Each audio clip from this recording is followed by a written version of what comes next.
When I was in my early 20s, I began to notice that nearly every recurring problem I faced in life, whether that was finances or relationships or career stuff or even my walk with the Lord, could be traced back in some way to a problem of time management. I saw in school that to get good grades, I didn't need to be especially smart. I just needed to manage my time well.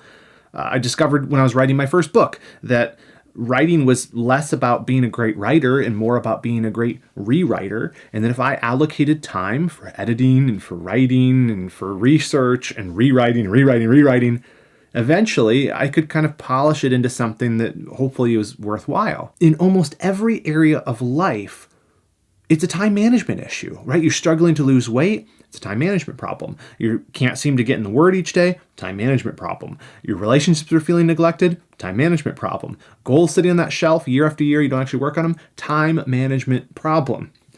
All of these things are about how we use the time the Lord has entrusted to us. I've also been in the unique position through Redeeming Productivity and our Redeeming Productivity Academy of working with hundreds and hundreds of believers on goals. All the things you could track on a goal, probably the most important metric is TOG, time on goal. And over and over again, the people that I've seen reach their goals are those who put time towards them. Every quarter we do these goal challenges where we try to help people in our academy to stay accountable to their goals. And if you put in the time, you tend to reach the goal. And the thing is, even if you begin your goal with a bad plan that's sort of not well thought out, as long as you're putting in time each week, eventually you'll course correct and you'll gain clarity as you go.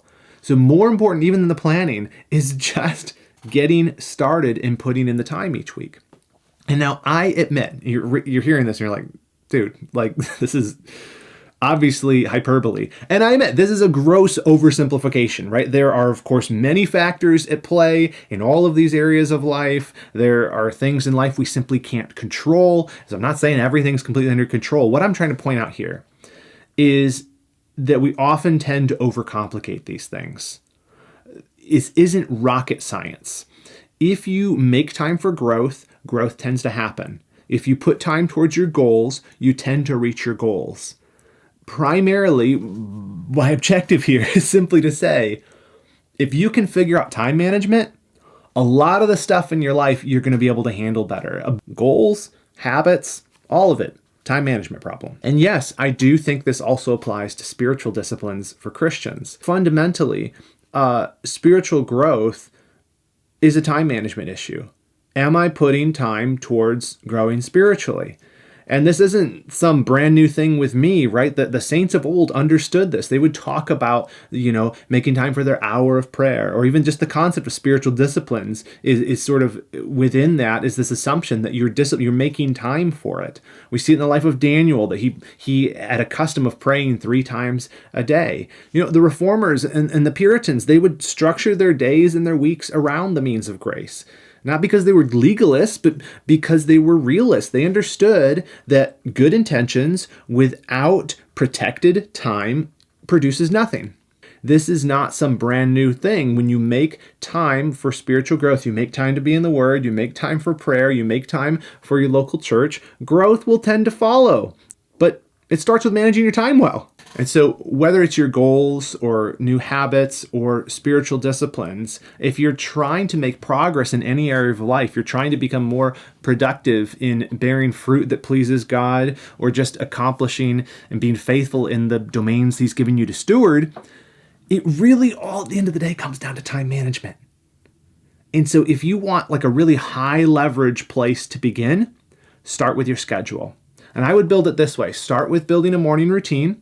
And hey, if you want help setting up a morning routine, check out the free link in the description to our morning routine planner. That's going to help you decide on exactly when to do your morning routine, how to fill it with Bible reading, prayer, exercise, reading other books, even planning for the day. Check it out, free resource, download it in the description. But once you have that morning routine in place, then look at the broader schedule. Where am I putting in time for goals? Where am I putting in time for grit, where I'm working on the admin stuff of life? Where am I putting in time for rest and recreation? Have a plan for that stuff. What if you saw your calendar as not just like a logistical tool, but as a theological statement about what you actually value? What if you deliberately designed your week around your priorities rather than just reacting to whatever comes at you? You would be saying, these things matter, and I am going to protect time for them. And you can do it. If you want a good place to start, grab that morning routine planner from the description. You can also check out this next video on the end card here for some practical steps on managing your weekly schedule. Well, I pray this was helpful to you, and I'll see you again next time.